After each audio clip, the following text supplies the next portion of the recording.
నమస్తే, నా పేరు ప్రశాంతి. సీ న్యూస్ కు స్వాగతం. హెడ్లైన్స్ చూద్దాం.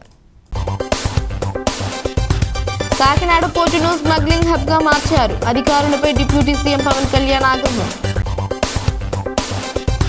ఘనంగా మహాపాశుపతి రుద్రహోమం. భారతీ మహాస్వామిచే మహాపూర్ణాహుతి. వైద్య సిబ్బంది తీరుపై ఎమ్మెల్యే ఆదిరెడ్డి అసంతృప్తి. తీరు మారుకుంటే కఠినంగా వ్యవహరిస్తామని హెచ్చరిక. పీహెచ్సీలో మెరుగైన సేవలు అందించాలి. దోసకాయలపల్లిలో కలెక్టర్ ఆకస్మిక తనిఖీలు. జ్ఞాన సరస్వతి పీఠంలో భారతీ మహాస్వామి. గోదావరిలో పవిత్ర స్నానం. అమ్మవారికి పూజలు. కాకినాడ పోర్ట్ నుంచి అక్రమంగా రవాణా చేస్తూ ఉండగా సీజ్ చేసిన 640 టన్నుల పీడీఎస్ బియ్యాన్ని డిప్యూటీ సీఎం పవన్ కళ్యాణ్ స్వయంగా పరిశీలించారు. ఇదే సమయంలో ఆయన కాకినాడ ఎమ్మెల్యే వనమాడి కొండబాబుతో పాటు పోర్ట్ అధికారులు, జిల్లాధికారులపై కూడా తీవ్ర ఆగ్రహం వ్యక్తం చేశారు. దీనిపై కేంద్ర హోంశాఖ మంత్రి అమిత్ షాకు నోట్తో పాటు రిపోర్టు కూడా పంపుతామని హెచ్చరించారు. బోటులో సముద్రం లోపలికి వెళ్లి పరిశీలించారు. అనంతరం కాకినాడ పోర్టులో ఆయన మీడియాతో మాట్లాడుతూ కాకినాడ పోర్టు నుంచి జరిగే అక్రమాలు ఆపుతామని గతంలో హామీ ఇచ్చామన్నారు. దీనిపై స్థానిక ఎమ్మెల్యే కొండబాబు ఎప్పటి నుంచో చెబుతున్నారు. గతంలో రాష్ట్రంలో 30,000 మంది ఆడపిల్లలు అదృశ్యమయ్యారని తాను గతంలో చెబితే వెటకారంగా మాట్లాడారు. అదే విషయం కేంద్రం చెప్పిన తర్వాత అందరికీ అర్థమైందన్నారు. మా పాలన పగ ప్రతీకారాలతో ఉండకూడదు, అలాగని తప్పులు చేస్తుంటే చూస్తూ ఊరుకోబోమని హెచ్చరించారు. పౌర సరఫరాల మంత్రి నాదెండ్ల మనోహర్ పలు చోట్ల తనిఖీలు నిర్వహించి 51,000 టన్నుల రేషన్ బియ్యం పట్టుకున్నారని, కాకినాడ పోర్టుకు రోజుకు 1000 నుంచి 1100 లారీలు వస్తాయన్నారు. ప్రపంచంలోని వివిధ దేశాలకు బియ్యం ఎగుమతి చేసే పోర్టుల్లో కాకినాడ చాలా ముఖ్యమైనదని, కానీ ఇక్కడ భద్రతా సిబ్బంది కేవలం 16 మంది మాత్రమేనన్నారు. పౌర సరఫరాల శాఖ మంత్రి వచ్చి తనిఖీలు చేసిన స్థానిక అధికారులు మాత్రం సీరియస్గా తీసుకోవడం లేదని మండిపడ్డారు. కాకినాడ పోర్టు నుంచి అక్రమాలు జరిగేందుకు వీల్లేదని, బియ్యం అక్రమ రవాణాకు డీప్ నెట్వర్క్ పనిచేస్తోందన్నారు. డీఎస్పీ రఘువీర్ విష్ణు ఎమ్మెల్యే కొండబాబును నిలదీశారు. దీని వెనుక ఎంతటి వారున్న చర్యలు తీసుకోవాలని అధికారులను ఆదేశించారు. కాకినాడ పోర్టుకి రోజుకి 1000 నుంచి 1100 లారీలు వస్తాయి. ఇది ప్రపంచంలో వివిధ ప్రాంతాలకి బియ్యం ఎగుమతి చేసే ఆ పోర్టులో చాలా కీలకమైనది. కానీ ఇంత పెద్ద పోర్టుకి ఇందాక వాళ్ళ సెక్యూరిటీ అధికారిని అడుగుతూ ఉన్నాను, ఎంతమంది ఉన్నారు మీ దగ్గర అంటే 1000 నుంచి 1100 లారీలు వెళ్ళే ఈ పోర్టుకి 16 మంది సెక్యూరిటీ. లారీకి ఎంతమంది ఉన్నారు మీరు అర్థం చేసుకోండి. అసలు విచిత్రంగా మనోహర్ గారు పట్టుకొని కేసులు పెట్టి అధికారులకి చెప్పినా కానీ, అటు పోలీస్ కానీ, రెవెన్యూ కానీ, సివిల్ సప్లైస్ కానీ యాక్షన్ చాలా నామమాత్రంగా తీసుకుంటా ఉన్నాను. నేను చాలా సందర్భాల్లో ఆయన అడుగుతూ ఉన్నాను, క్యాబినెట్ మీటింగ్స్లో అడిగాను ఏం జరుగుతుందని. నేను ఒకటే ఏం చెప్పానంటే, ఇందాక మన మనోహర్ గారికి వీళ్ళకి మనం ఏ యాక్షన్ కనుక మనం ముందుకు తీసుకెళ్ళకపోతే వీళ్ళు ఇన్ని మాటలు చెప్పి దీన్ని ఏమీ ముందుకు తీసుకెళ్ళలేదేంటి అన్న అపవాదం మనందరి మీద ఉంటుంది. మన ఇంటెన్షన్ వేరు, జరుగుతుంది వేరు, మన యాక్షన్స్ దాని కాన్సిక్వెన్సెస్ సరిగ్గా వీళ్ళు సహకరించట్లేదు. ఇది ప్రజల దృష్టిలో పెట్టాలి. ఇది నిన్న ఢిల్లీ నుంచి వచ్చి అసలు యాక్చువల్లీ ఈరోజు నాకు ఈ ప్రోగ్రాం లేదు. నాకు ఈ రోజున నిన్న రాత్రి స్టెల్లా అనే షిప్లో ఇన్ని 100 టన్నులు పట్టుకున్నారు, పనామాకు సంబంధించిన స్టెల్లా అనే షిప్లో. అలాగే ఇక్కడ దాదాపు 1060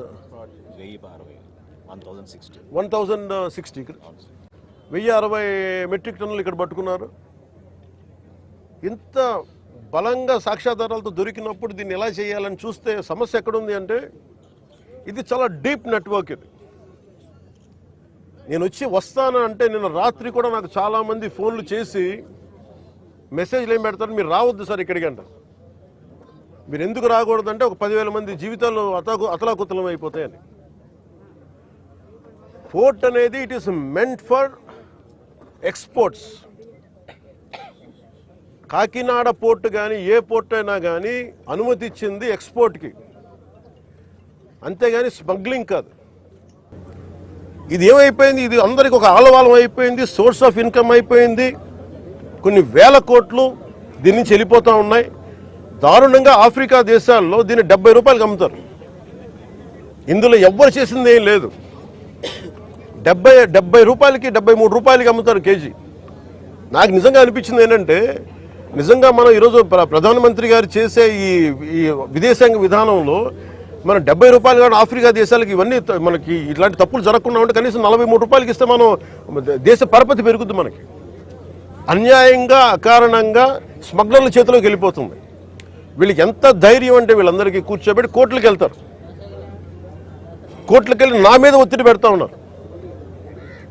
నా మీద కూర్చోబెట్టి మీరేం చేయలేరు ఇట్లా మాట్లాడుతున్నారు నాతోటి. ఇది మ్యారిటైమ్ సెక్యూరిటీకి నేషనల్ సెక్యూరిటీకి చాలా ఇబ్బందిగా ఉంది. ఇక్కడ కీ ఇన్స్టలేషన్స్ ఉన్నాయి. ఇక్కడ ఓఎన్జీసీ గ్యాస్ నిక్షేపాలు చాలా కీ ఇన్స్టలేషన్స్ ఉన్నాయి.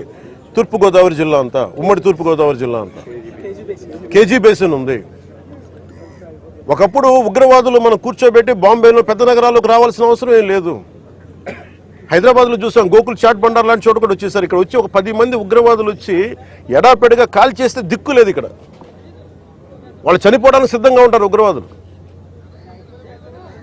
25,000 టన్నుల 25,000 కిలోల హెరాయిన్ ఆంధ్రప్రదేశ్లో వైజాగ్ పోర్టులో దొరికింది. That shows the vulnerability.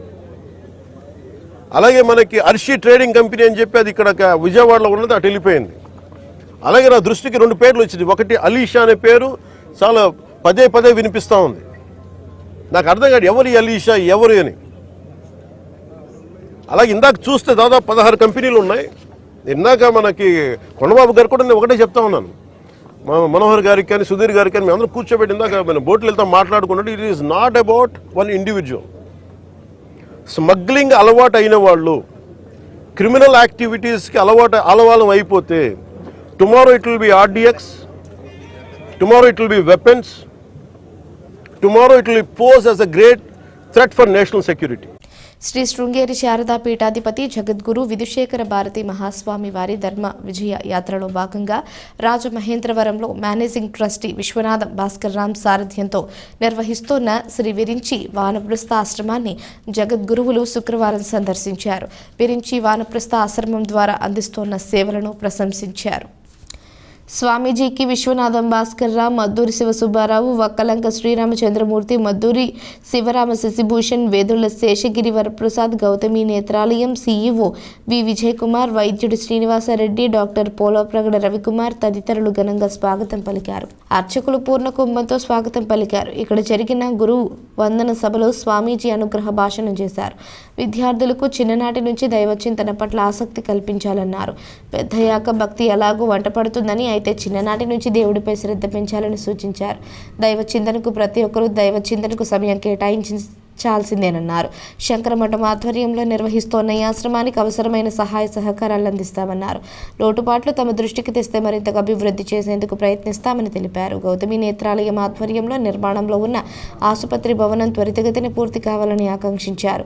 నిర్మాణ ప్రాంతాన్ని కూడా ఆయన సందర్శించారు. అనంతరం అక్కడే గౌతమి నేత్రాలయం ఆధ్వర్యంలో స్వామివారి ఆశీస్సులతో పిల్లల అంధత్వ నివారణ, ప్రపంచ శాంతి కాంక్షిస్తూ నిర్వహిస్తోన్న మహా పాశుపతి రుద్ర హోమాన్ని దర్శించుకున్నారు. వేద పండితుల మంత్రోచ్చరణ నడుమ మహాపూర్ణాహుతి స్వామివారి చేతుల మీదుగా జరిగింది.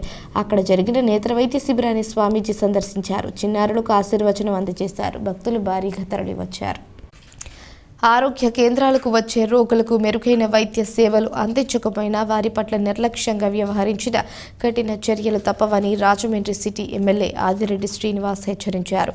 అర్బన్ హెల్త్ సెంటర్ల పనితీరుపై ప్రజల నుంచి ఫిర్యాదులు అందడంతో 47వ డివిజన్ పరిధిలోని అర్బన్ హెల్త్ సెంటర్ను ఆకస్మికంగా తనిఖీ చేశారు. MLA Adireddy Janasena party Rajahmundry incharge Atti Satyanarayana కూటమి నాయకులతో కలిసి ఆకస్మికంగా తనిఖీ చేసి లోటుపాట్లను గమనించారు. రికార్డులను పరిశీలించారు. ఆయన మాట్లాడుతూ అర్బన్ హెల్త్ సెంటర్లలో ఆన్లైన్ నమోదు వల్ల కొంత జాప్యం జరుగుతోందన్నారు. ఇక్కడకు వచ్చే రోగులతో సిబ్బంది ఆప్యాయంగా మాట్లాడి తగ్గిపోతోందని భరోసా ఇస్తే రోగులకు సగం స్వస్థత చేకూరుతుందన్నారు. కానీ రాజమండ్రి ప్రభుత్వ ఆసుపత్రితో పాటు అర్బన్ హెల్త్ సెంటర్ల సిబ్బంది పనితీరు ఒకేలా ఉందని అసంతృప్తి వ్యక్తం చేశారు. గత 5 ఏళ్ల వైసీపీ పాలనలో అలవడిన నిర్లక్ష్యం ఇప్పటికీ కొనసాగుతోందన్నారు. రోగులతో కానీ రోగుల బంధువులతో కానీ మర్యాదపూర్వకంగా వ్యవహరించకపోతే కఠిన చర్యలు చర్యలు తీసుకుంటామని హెచ్చరించారు. ఎన్నికల ముందు కూటమి అభ్యర్థిగా తాను ఆరోగ్య రాజమహేంద్రవరం గురించి హామీ ఇచ్చానని, అందులో భాగంగా హెల్ప్ లైన్ ద్వారా ప్రజల నుంచి సమస్యలు తెలుసుకునేందుకు కృషి చేస్తున్నామని చెప్పారు. ముఖ్యమంత్రి చంద్రబాబు నాయుడు, ఉప ముఖ్యమంత్రి పవన్ కళ్యాణ్ రాష్ట్రంలో వైద్యానికి అధిక ప్రాధాన్యం ఇస్తున్నారని తెలిపారు. సిబ్బంది ఇకనైనా రోగులకు మెరుగైన వైద్య సేవలు అందించేందుకు చిత్తశుద్ధితో పనిచేయాలని సూచించారు. నియోజకవర్గంలో ఎన్నికల ముందు మేము చాలా స్పష్టంగా చెప్పాం, ఎన్డీఏ కూటమి ఎమ్మెల్యే అభ్యర్థిగా ఆరోగ్యకరమైన రాజమహేంద్రవరం కోసం కృషి చేస్తామని చెప్పాం. దాంట్లో భాగంగా మా నాయకులు చెప్పేదే కాదు, ప్రజల దగ్గర నుంచి కూడా నేరుగా ఒక హెల్ప్ లైన్ ద్వారా వారి సమస్యల్ని ఎమ్మెల్యే ఆఫీస్ తెలుసుకునే సిస్టమ్ పెట్టాం. దాంట్లో అర్బన్ హెల్త్ సెంటర్లో పెద్ద పెద్ద తప్పులు జరిగిపోతున్నాయని అనట్లేదు. వచ్చిన వారిని సరిగ్గా గౌరవపదంగా, లేకపోతే వచ్చిన వెంటనే ఈ ఆన్లైన్ సిస్టమ్ ఏదైతే ఉందో ఇవన్నీ సరిగ్గా రెస్పాండ్ అవ్వకపోవడం వలన వచ్చిన రోగులు ఇబ్బంది పడుతున్నారని మాకు తెలియజేశారు. మరి ఇక్కడికి వెంటనే తెలిసిన వెంటనే చెప్పి వస్తే ఒకలా ఉంటుందని చెప్పి అకస్మాత్తుగా నేను, జనసేన పార్టీ ఇన్ఛార్జ్ సత్యనారాయణ గారు, మా ఎన్డీఏ కూటమి ముఖ్యమైన నాయకులు అందరూ కూడా ఇక్కడికి రావడం జరిగింది. లోటుపాట్లు ఉన్నాయని మేము కళ్ళతోటి చూసి చెప్పలేము, కానీ ఒకటి వాళ్ళకి విజ్ఞప్తి చేసింది ఏంటంటే, వచ్చిన వారికి ఏదైతే రోగులు కానీ కుటుంబ సభ్యులు కానీ వచ్చినప్పుడు ఆప్యాయంగా పలకరించి ఏం అవ్వదులే మేము ఉన్నామని ఆ మాట చెప్తే సగం వ్యాధి తగ్గిపోతుంది. గవర్నమెంట్ జీజీహెచ్ హాస్పిటల్లోనే అదే సమస్య, ఎక్కడైనా అదే సమస్య. అది పని ఒత్తిడి వలన, లేకపోతే గత 5 సంవత్సరాలు అలవాటైన విధానం అర్థం కావట్లేదు, కానీ ఇదైతే స్పష్టంగా కనబడతా ఉంది. మారమని మేము అభ్యర్థిస్తా ఉన్నాం. మారకపోతే ఎన్డీఏ కూటమిగా కఠినమైన చర్యలు ఉంటాయని కూడా తెలియజేస్తాం. ప్రభుత్వ ఆసుపత్రులలో ప్రజలకి మెరుగైన సేవలు, చికిత్సా విధానాలు అందుబాటులో ఉండేలా క్షేత్రస్థాయి సిబ్బంది పనితీరు ఉండాలని జిల్లా కలెక్టర్ పి ప్రశాంతి స్పష్టం చేశారు. స్థానిక పీహెచ్సి కేంద్రాన్ని ఆకస్మికంగా తనిఖీ చేయడం జరిగింది. ఈ సందర్భంగా ఆసుపత్రికి వైద్య సేవలు నిమిత్తం వచ్చిన వారితో సంభాషించి వివరాలు తెలుసుకోవడం జరిగింది. పీహెచ్సిలో ఏఎన్ఎంలు ఎందుకు ఉన్నారో అడిగి తెలుసుకోవడంతో పాటు వారు సేవలు అందించే గ్రామాల వివరాలు, అక్కడ ఎంతమంది గర్భిణీలు, బాలింతలు ఉన్నారు, వారికి అందజేస్తున్న వైద్య అనుబంధ సేవల వివరాలు తెలుసుకోవడం జరిగింది. ఈ సందర్భంగా కలెక్టర్ ప్రశాంతి మాట్లాడుతూ, ప్రభుత్వాలు ప్రజలకు మెరుగైన చికిత్స అందించడం కోసం తగిన మౌలిక వసతులు కల్పించడంతో తదనుగుణంగా పరికరాలను కూడా అందుబాటులో ఉండేలా చర్యలు తీసుకుంటున్నట్లు తెలిపారు. ఈ నేపథ్యంలో గర్భిణీ స్త్రీలకు నార్మల్ డెలివరీ అయ్యేందుకు కావలసిన సూచనలు, సలహాలను ఇవ్వటం, ప్రభుత్వ ఆసుపత్రుల్లో ప్రసవాలు జరిగేలా చూడాలని ఆదేశించారు. కొందరు ఆశా వర్కర్లు, అంగన్వాడీ కార్యకర్తలు ప్రైవేట్ ఆసుపత్రుల్లో చికిత్స కోసం సిఫార్సు చేస్తున్నట్లు తమ దృష్టికి రావడం జరిగిందన్నారు. మీ ఆధ్వర్యంలో పనిచేసే ఉద్యోగుల పనితీరు, పర్యవేక్షణ బాధ్యత మీపై ఉందనే విషయం కలెక్టర్ గుర్తు చేస్తూ వచ్చారు. పీహెచ్సి వైద్యాధికారి డాక్టర్ వి కోటేశ్వరరావు ఆసుపత్రిలో అందజేస్తున్న సేవలను వివరించారు. ఆసుపత్రి వైద్యులు గ్రామ స్థాయిలో వైద్య సిబ్బంది అందించే సేవల వివరాలను తెలుసుకోవడం, వాటి రికార్డుల నిర్వహణపై జూమ్ కాన్ఫరెన్స్ ఏర్పాటు చేసినట్టు తెలిసింది. శ్రీ శృంగేరి శారదపీఠాధిపతి జగద్గురు విధుశేఖర భారతి మహాస్వామి వారి ధర్మ విజయ యాత్రలో భాగంగా రాజమహేంద్రవరంలో గౌతమ ఘాట్లో వేంచేసి ఉన్న శ్రీ జ్ఞాన సరస్వతి పీఠాన్ని శుక్రవారం సందర్శించారు. ఆలయాన్ని శాంతం పరిశీలన చేసి సరస్వతి మాతకు ప్రత్యేక పూజలు నిర్వహించారు. స్వామివారికి వేద పండితులు పూర్ణ కుంభ స్వాగతం పలికారు. జ్ఞాన సరస్వతి పీఠానికి వచ్చేసిన శ్రీ విధుశేఖర భారతి మహాస్వామికి మేనేజింగ్ ట్రస్టీ తోట సుబ్బారావు స్వాగతించారు. స్వామీజీ గోదావరిలో పవిత్ర స్నానం ఆచరించిన అనంతరం పూజా కార్యక్రమాలు నిర్వహించారు. జ్ఞాన సరస్వతి ఆలయ నిర్మాణ వివరాలను అడిగి తెలుసుకున్నారు. త్వరితగతిన నిర్మాణం పూర్తి చేసి మరొక బాసరగా తీర్చిదిద్దేందుకు నిర్వాహకులు కృషి చేయాలని ఆకాంక్షించారు. ఆలయ విశిష్టతను తోట సుబ్బారావు స్వామీజీకి వివరించారు. అనంతరం అక్కడే సరస్వతి మాత ఆశీస్సులు పొందారు. ఇటువంటి ఆలయాల ద్వారా భక్తులందరికీ జ్ఞాన సముపార్జన కలగాలని అన్నారు. ఈ ధర్మ విజయ యాత్రలో భాగంగా ఇంత మంచి ప్రాంతాన్ని సందర్శించడం చాలా ఆనందంగా ఉందని పేర్కొన్నారు. ఆయన వెంట పలువురు నగర ప్రముఖులు ఉన్నారు. శృంగేరి పీఠాధిపతులు విధుశేఖర భారతి వచ్చారు. వారు ఆలయం సందర్శించారు. మతి స్తంభం కూడా చూశారు అని చాలా ఆనందించారు.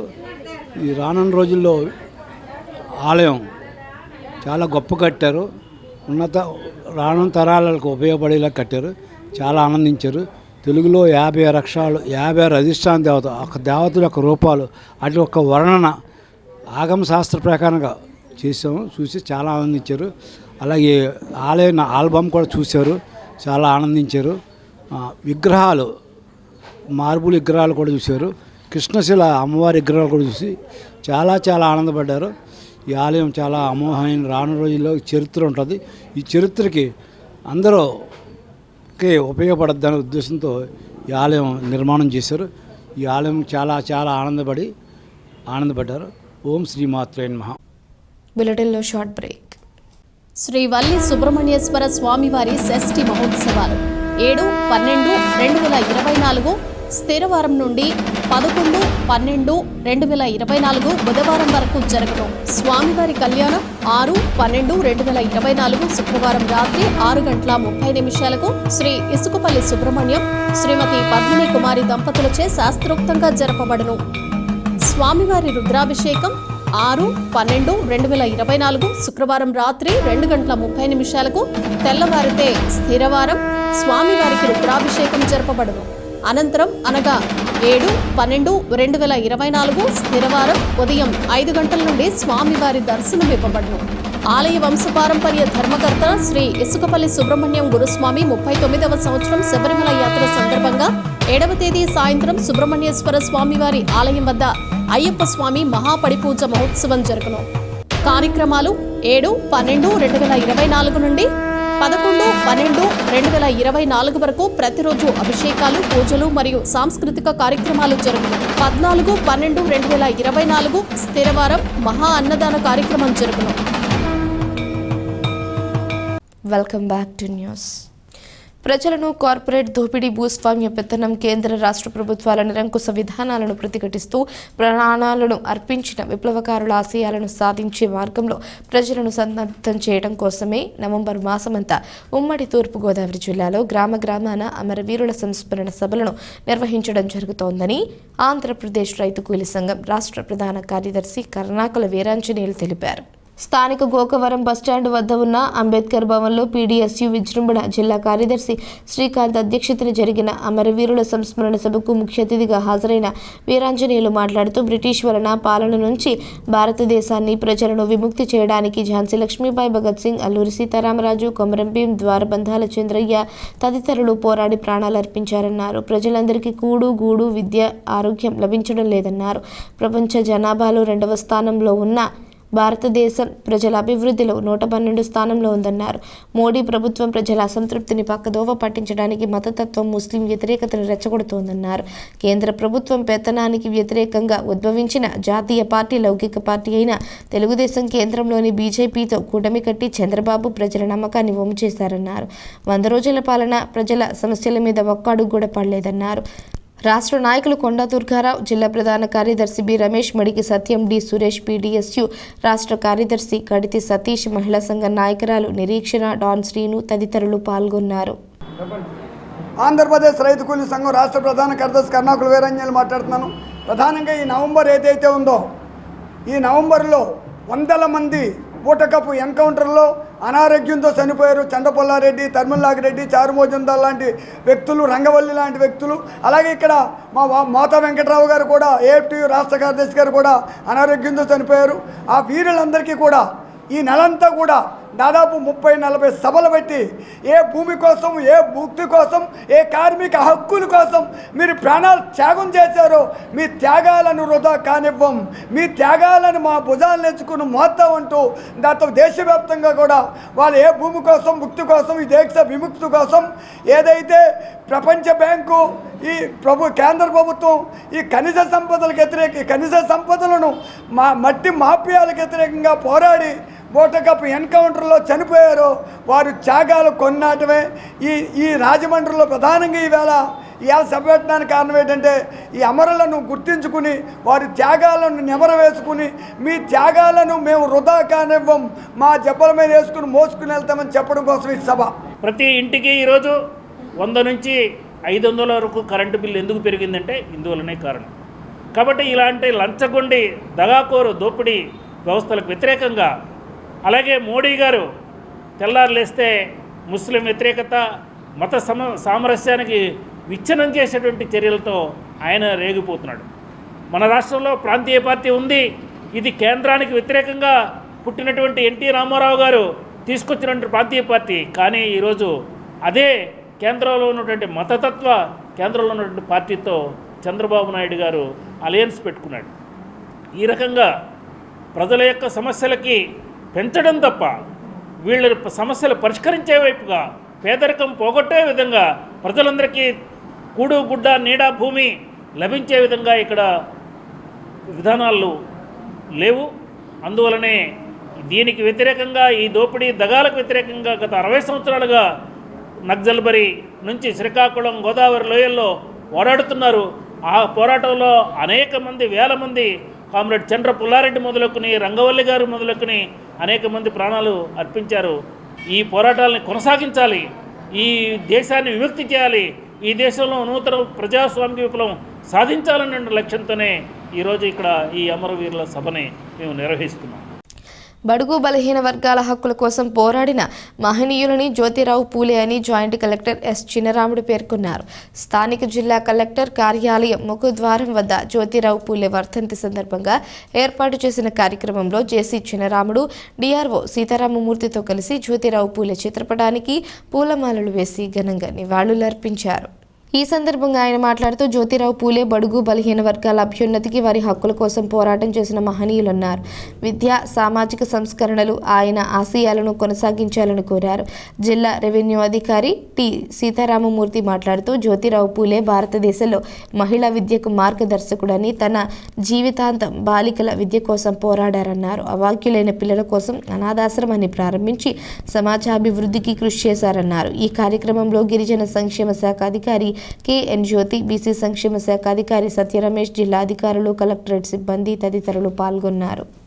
పరమ పవిత్రమైన కార్తీక మాసంలో ప్రతి నెల నిర్వహించే మాస శివరాత్రి లక్ష బిల్వార్చన, లక్ష కుంకుమార్చన కార్యక్రమంలో భాగంగా శుక్రవారం గోదావరి తీరంలో మార్కండేయేశ్వర స్వామి ఆలయం పక్కనే ఉన్న శ్రీ కాశీ అన్నపూర్ణ సమేత విశ్వేశ్వర స్వామి వారి మందిరంలో ఉదయం 9 గంటల నుంచి భక్తి శ్రద్ధలతో నిర్వహించారు. శ్రీ వివేకానంద సనాతన ధర్మ ప్రచార సమితి ట్రస్ట్ నిర్వహణలో పురోహితులు బ్రహ్మశ్రీ తొయ్యేటి సీతారామ శర్మ ఆధ్వర్యంలో చలంచర్ల వెంకటరత్నాజీ దంపతులచే గణపతి పూజతో ప్రారంభమై గోదావరి నది పూజ, గోపూజ, మహాన్యాసం, శ్రీ స్వామి వారికి ఏకాదశ రుద్ర పంచామృత అభిషేక, లింగార్చన, శివదశ సహస్రనామ పారాయణ, విష్ణు సహస్ర పారాయణ, చండీ పారాయణ, సుందరకాండ పారాయణ, సూర్య నమస్కారాలు, బమ్మిడిపల్లి బాబు దంపతులచే విశేషముగా మహారుద్ర హోమం జరిగింది. అనంతరం కాశీ విశ్వేశ్వర స్వామి వారికి లక్ష బిల్వార్చన, అన్నపూర్ణాదేవి అమ్మవారికి లక్ష కుంకుమార్చన నిర్వహించారు. ఆలయ వంశ పారంపర్య ధర్మకర్తలు కాకి నాగేశ్వరరావు అండ్ బ్రదర్స్ నగర ప్రముఖులు ఆకుల వీర్రాజు, అశోక్ కుమార్ జైన్, బోర్లగడ్డ సుబ్బారాయుడు, నందిపు శ్రీనివాస్, కోళ్ల అచ్యుతరామారావు, గ్రంథి గోపాల్, మద్దల రవిశంకర్, బత్తుల రాజబాబు, ఒంటెద్దు సూరిబాబు విశేష సంఖ్యలో భక్తులు విచ్చేసి స్వామివారిని దర్శించుకుని పూర్ణాహుతిలో పాల్గొని కళ్యాణం చూసి శ్రీ స్వామివారి, శ్రీ అమ్మవారి అనుగ్రహాలను పొందారు. స్థానిక కలెక్టరేట్ సమావేశ మందిరంలో కొవ్వూరు ఆర్డీఓ రాణి సుస్మిత ఆధ్వర్యంలో నీటి వినియోగదారుల అసోసియేషన్ ఎన్నికలపై శిక్షణ కార్యక్రమం నిర్వహించారు. ఈ సందర్భంగా డిఆర్ఓ టి సీతారామమూర్తి మాట్లాడుతూ 3 విభాగాల్లో నీటి సంఘాల ఎన్నికలు నిర్వహించడం జరుగుతుందన్నారు. నీటి వినియోగదారుల పంపిణీ, రెవెన్యూ కేటగిరీలలో ఎన్నికలు నిర్వహిస్తున్నట్లు తెలిపారు. నీటిపారుదల, మౌలిక సదుపాయాల శాస్త్రీయ క్రమబద్ధమైన అభివృద్ధి నిర్వహణ విషయంలో వాటర్ యూజర్స్ అసోసియేషన్ ప్రతినిధులు కీలకమైన పాత్రను పోషించాల్సి ఉంటుందని స్పష్టం చేశారు. నీటి ప్రభావవంతమైన విశ్వసనీయ సరఫరా, పంపిణీ కోసం నీటిపారుదల వ్యవస్థ నిర్వహణ కొనసాగింపు, లబ్ధిదారు రైతుల నుంచి నీటిపారుదల నీటి రేట్లు రికవరీ చేయడంలో సమన్వయ పాత్ర పోషించడంతో రక్షణగా బాధ్యతలు చేపట్టడంపై ప్రత్యేక దృష్టి పెట్టాలని పేర్కొన్నారు. రాష్ట్ర స్థాయిలో ఎన్నికల పరిపాలన నిర్వహణ కోసం కాడా కమిషనర్, ఎన్నికల అథారిటీ వ్యవహరిస్తారని రాణి సుస్మిత పేర్కొన్నారు. జిల్లా ఎన్నికల అథారిటీ, జిల్లా కలెక్టర్, అదనపు జిల్లా ఎన్నికల అథారిటీ, జాయింట్ కలెక్టర్, డిప్యూటీ జిల్లా ఎన్నికల అథారిటీ, సంబంధిత రెవెన్యూ డివిజన్కు చెందిన సబ్ కలెక్టర్ లేదా రెవెన్యూ డివిజన్ అధికారి వ్యవహరిస్తారని పేర్కొన్నారు. శ్రీ శృంగేరి శారద పీఠాధిపతి జగద్గురు విధుశేఖర భారతి మహాస్వామి వారి ధర్మ విజయ యాత్రలో భాగంగా రాజమహేంద్రవరం టీ నగర్లో త్యాగరాజ నారాయణదాస సేవా సమితిలో భక్తులకు దర్శనాలు ఇచ్చి అనుగ్రహ భాషణం చేస్తున్నారు. ప్రతిరోజు స్వామివారి చేతుల మీదుగా చంద్రమౌళి స్వామి పూజలు నిర్వహించి భక్తులకు ప్రసాద వితరణ చేస్తున్నారు. ధర్మ విజయ యాత్రలో భాగంగా జగద్గురువులు భారతీ మహాస్వామి నాయకంపల్లి తుని ఆశ్రమాన్ని సందర్శించిన అనంతరం గురువారం సాయంత్రానికి నగరానికి చేరుకున్నారు. అక్కడ డాక్టర్ ముప్పవరపు సింహాచల శాస్త్రి భగవతార్చే హరికథా గానం జరిగింది. భక్తులు పెద్ద ఎత్తున తరలివచ్చిన హరికథా గానాన్ని ఆలకించారు. హరికథా గానం భక్తులను విశేషంగా ఆకట్టుకుంది. అనంతరం స్వామివారి చేతుల మీదుగా శ్రీ చంద్రమౌళీశ్వర స్వామి పూజా కార్యక్రమాన్ని భక్తి శ్రద్ధలతో నిర్వహించారు. త్యాగరాజ నారాయణదాస ప్రాంగణంలో వేద మంత్రాలు మార్మోగాయి.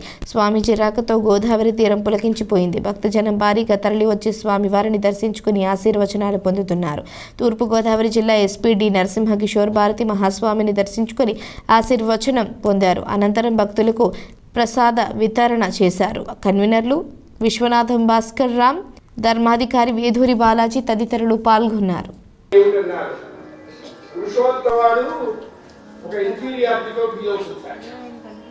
అభిషేక్ బచ్చన్ ఎస్టిమేట్ చేశారు. జీవితం సరిపెట్టడమే సరిపట్టలేదు. భూమిపతికి ఒక గొప్ప పేరుందండి, పరేంగితావగాహన కలిగిన దశరథ భూమిపతి అన్న. వాకిట్లోకి ఎవడైనా గెస్ట్ వస్తే వచ్చిన వాడు నోటు తెరిచి చెప్పకుండానే దశరథుడే చెప్పేవాట, మీరు ఇందుకోసం వచ్చారు కదా అని. మరి అంత ఎక్స్ట్రాడినరీ క్వాలిఫికేషన్ ఉన్నవాడు ఈయన ఎందుకు వచ్చాడో తెలుసుకోలేకపోయినాడు అన్న కారణం